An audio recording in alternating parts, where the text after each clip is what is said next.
잠시 후에 강지환 씨에 대한 영장 실질 심사가 있습니다. 사건은 9일 날 이렇게 발생하지 않았습니까? 그렇죠? 네. 본인은 광주에 있는 자택인데 회식자를 했고 2차 자리에 술자를 했는데 외주인 여성 스텝 2명을 성폭행, 성추행한 혐의를 받고 있습니다. 네. 일단 경찰이 적용한 혐의는 준강간 혐의입니다. 네. 이거 뭐 어떻게 다룬 건지 좀 설명이 네. 좀 필요할 것 같아요. 예, 성폭력 특별법상 중강간 혐의가 구속영장에 적시가 되었는데요. 강간임에는 이제 분명한 거죠. 그 폭력을 사용해서 여성의 성적 자기결정권을 해한 점은 강간과 동일합니다. 다만 이제 그 상황이 술 등을 이용해서 항거불능한 상태를 이용해서 성폭행을 했다. 이것을 우리가 중강간이라고 얘기하고 있고요. 예. 지금 그 여성 2명에 대해서도 역시 준강제추행죄가 적용되고 있습니다. 마찬가지로 성폭행은 아니지만 강제추행에 이르게 된 그 경위가 술을 이용한 항거불능의 상태를 이용한 것이다 라고 해서 준강간과 강제추행 두 가지 혐의인데요. 하나 좀 주목을 해야 할 것은 일반 형법상의 준강간이 아니고 성폭력 특례법상의 중강간으로 한다면 아직 언론에 알려져 있지 않은 이를테면 유형, 무형력의 무기를 사용했다든가 위험한 물건을 사용했다든가 또는 뭐 2인 이상의 가능성도 있지 않는가 이렇게 추정을 해보는데 말이죠. 어쨌든 성적 자기결정권이 술에 의해서 정신이 없는 상태를 이용해서 성적 폭행을 했다 이렇게 요약할 수 있겠습니다. 저희 강 변호사님, 그렇다면 현행 형법상 이 중강간, 준강제추행 좀 엄하게 처벌이 돼 있나요? 어떻습니까? 예, 3년 이상의 유징역입니다. 형법상 말이죠. 그리고 특별법으로 그러면 더 무거워질 수도 있죠. 예를 들어서 흉기를 들었다든지 뭐 그럼 얘기가 달라집니다. 또. 근데 일단은 기본형만 해도 3년 이상의 유징역이라는 거죠. 그리고 강간과 중강간은 법정형이 똑같습니다. 다르지 않고요.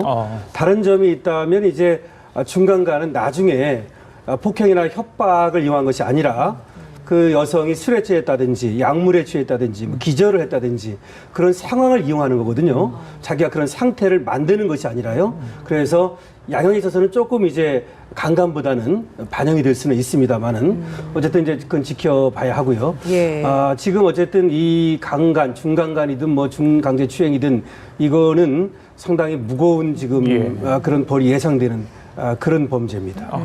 그러니까 뭐 자기가 고의적으로 술을 먹여서 항거불능 상태로 만드는 것이 아니라 그렇게 된 상황을 이용을 해서 강간을 했다는 상황일 때 중강간이 된다는 그렇습니다. 그러니까 지금 중요한 말씀을 하셨는데요.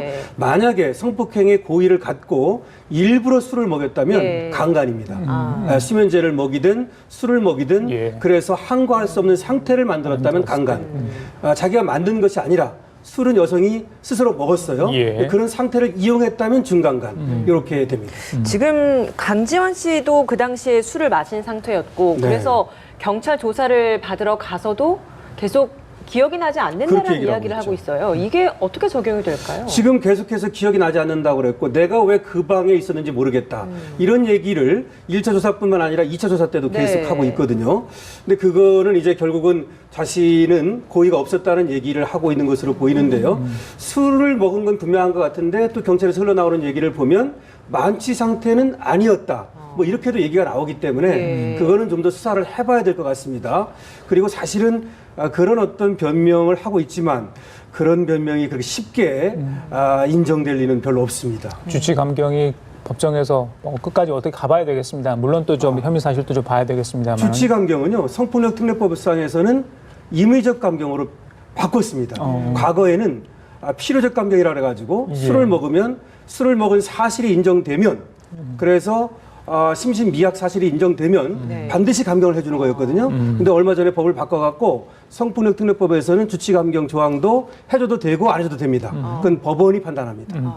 지금 이제 피해자들의 진술이 어느 정도 일치를 하고 있지 않습니까? 또 관련 범죄에 대한 어떤 검사가 있는데 한 일주일 정도 걸린다고 그래요. 자, 만약 거기서 뭐 확실한 증거가 나오면 이건 뭐 강지환 씨로서는 돌이킬 수 없는 그런 어떤 증거가 될 것 같은데 어떻습니까? 네, 그렇습니다. 일단 지금 그 해바라기 그 센터에서 성적 폭행과 관련된 체액 검사 등이 이루어지고 있는 것 같고요. 아마 그 최종 결과는 일주일 후에 그 나옵니다만 지금 피해자 여성의 진술의 방향이 상당히 구체적이고 일치하기 때문에 긴급 체포 48시간 안에 구속영장이 청구된 것 같습니다.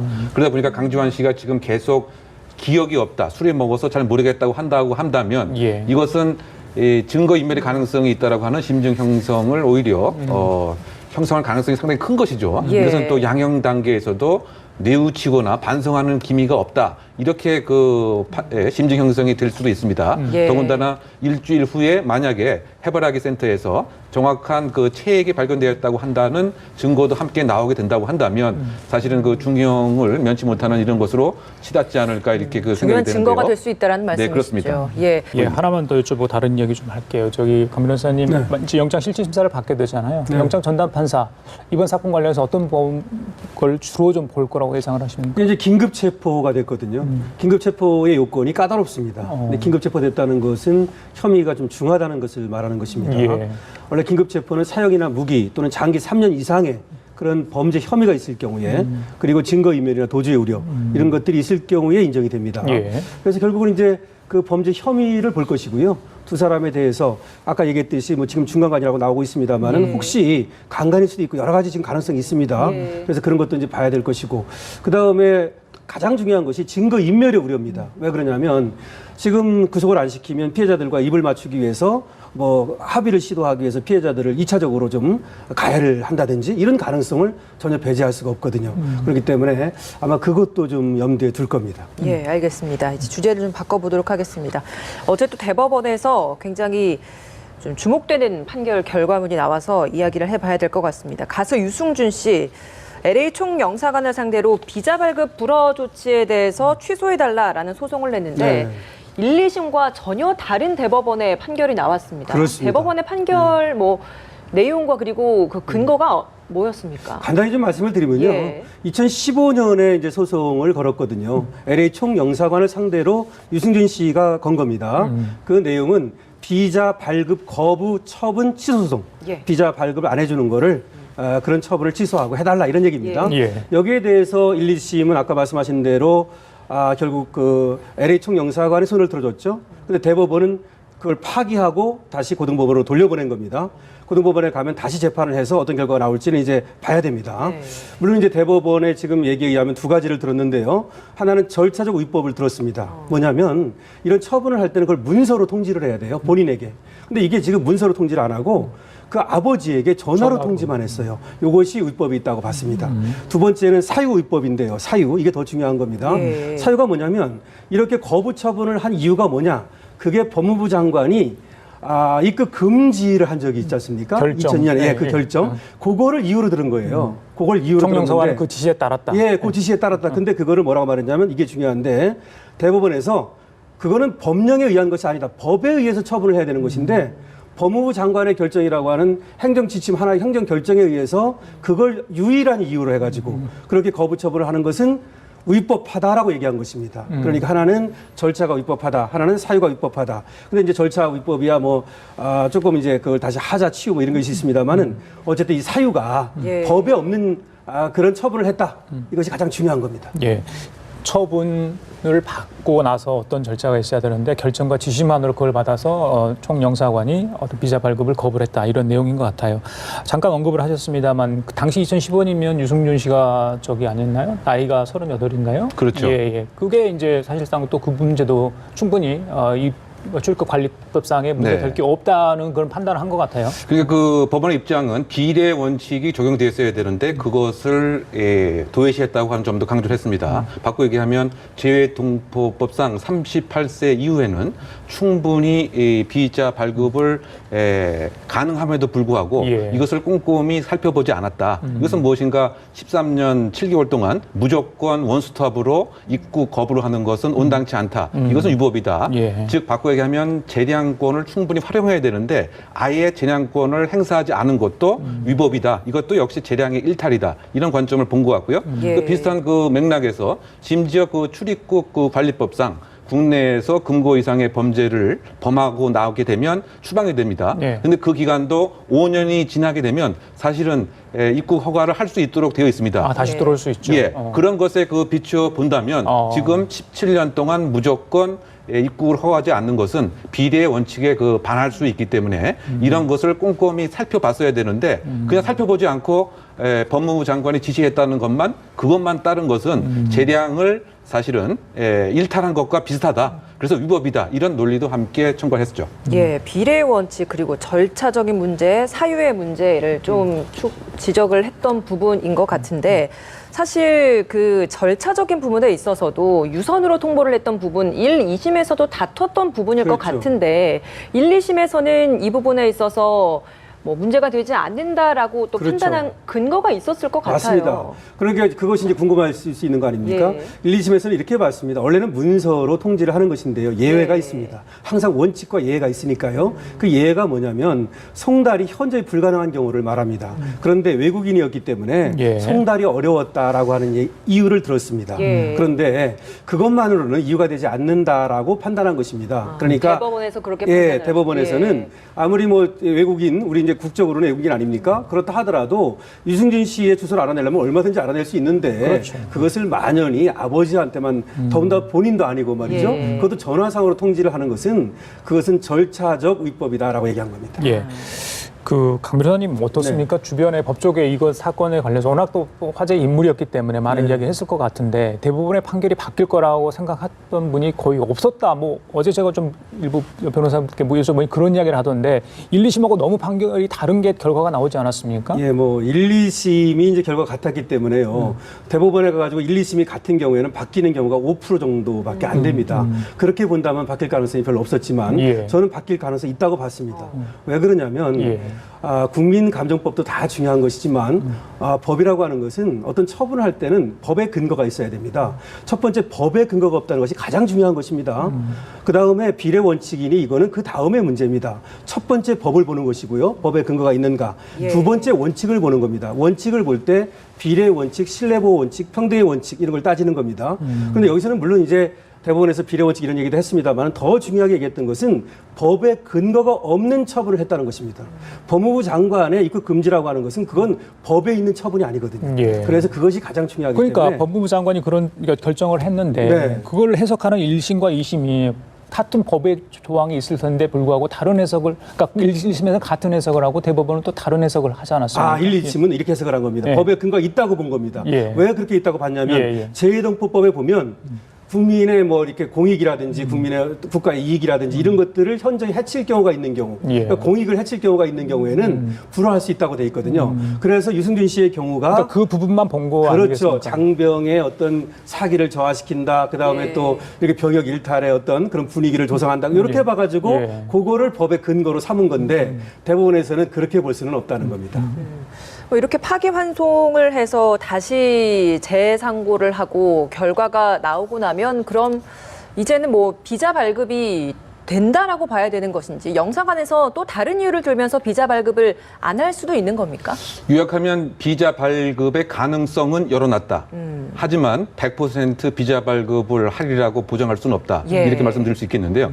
왜냐하면 이게 그 출입국 관리법상에 의하면 예를 들면 그 한국의 공공질서에 반하거나 이익에 반할 수 있는 사람이라고 판단이 되면 재량 행위로서 입국 자체를 여전히 거부할 수가 있습니다. 예. 그래서 만약에 지금 대법원에서 얘기한 대로 지금 그 LA 총영사에서 그 기준에 맞춰서 입국 심사를 하긴 하겠죠.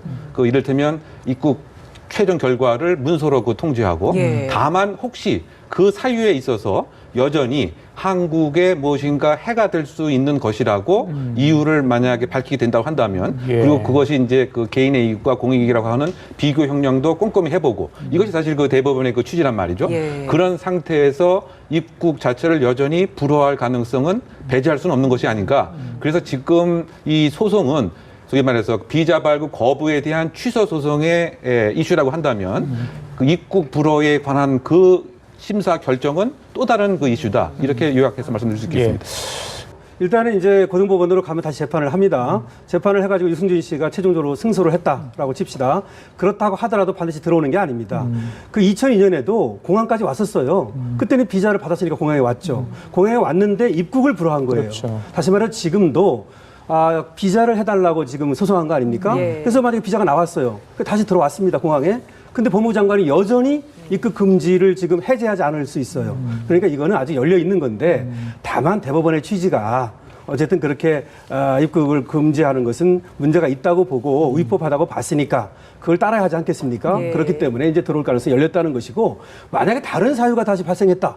그러면 그 사유로 다시 막을 수 있는 겁니다. 근데 법무부는 어떤 입장인가요, 그럼? 법무부요? 예. 법무부 입장에서는 지금 이 소송 결과를 보고 예. 그때 가서 이 금지 여부를 이 처분을 해제할지 요거를 결정하겠다.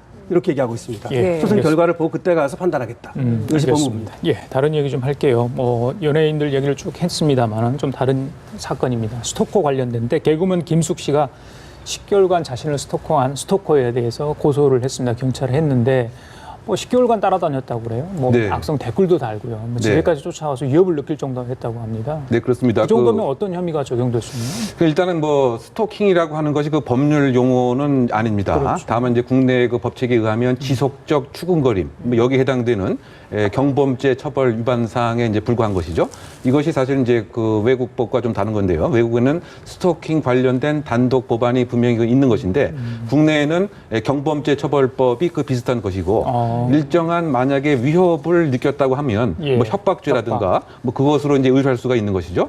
그러면 거기 인터넷에 그 소위 말해서 명예를 훼손할 만한 글을 올렸으면 그 관련해서도 좀 혐의가 적용될 수 있나요? 그렇죠. 지금 뭐 비방, 뭐 악성과 관련된 댓글을 많이 달았다. 예. 그래서 10개월 동안 상당히 곤욕스러웠고. 그건 경범죄와 별개로 또 그건 별개로 예를 들면 모욕죄라든가 뭐 예. 정보통신망법상 명예훼손죄로 의뢰할 수는 분명히 있겠죠. 근데 어쨌든 그 연예인이다 보니까 소위 그 사생 팬이라고 하는 뭐 이런 분들도 있기 때문에 예. 고소하는데 조금 망설였던 것 같습니다. 그럼에도 불구하고 자택까지 아마 들어왔던 것 같습니다.